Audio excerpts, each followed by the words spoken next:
කාලගුණික තත්ත්ව වෙනස් වීමත් එක්ක මේ වන විට ලෝකයේම නොයෙකුත් ගැටලු වලට මුහුණ දෙමින් තිබෙනවා. එහි නවතම බලපෑම ඇති වෙලා තියෙන ඕස්ට්‍රේලියාවට. ඕස්ට්‍රේලියාව මේ වන විට ඉතිහාසයේ මුහුණ දෙන දරුණුතම නිවර්තන කලාපීය සුලිකුණාටුවකට මුහුණ දෙමින් සිටිනවා. නිවර්තන කලාපීය සුලිකුණාටුවක් යනු රටකට දරුණු ලෙස බලපෑම් එල්ල කළ හැකි කුණාටු වර්ගයක්. ඕස්ට්‍රේලියාවට බලපා ඇති එම සුලිකුණාටුව නම් කර ඇත්තේ ඇල්ෆ්‍රඩ් සුලිකුණාටුව නමින්.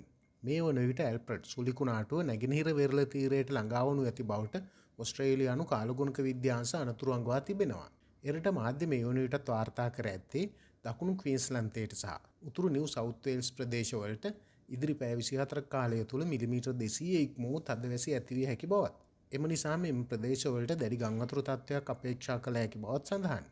මේ හේතුවෙන් බලපෑමට ලක්විය හැකි ප්‍රදේශවල ජනතාව දහස් ගණනින් එම ප්‍රදේශවලින් ඉවත් කිරීමටද එරට ආරක්ෂක අංශ පියවරගෙන තිබෙනවා. තවද මේ වන විටත් එරට පාසල් ප්‍රවාහන සේවා ගුවන් සේවාවන්ද තාවකාලිකව නතර කිරීමටයි පියවරගෙන ඇත්තේ.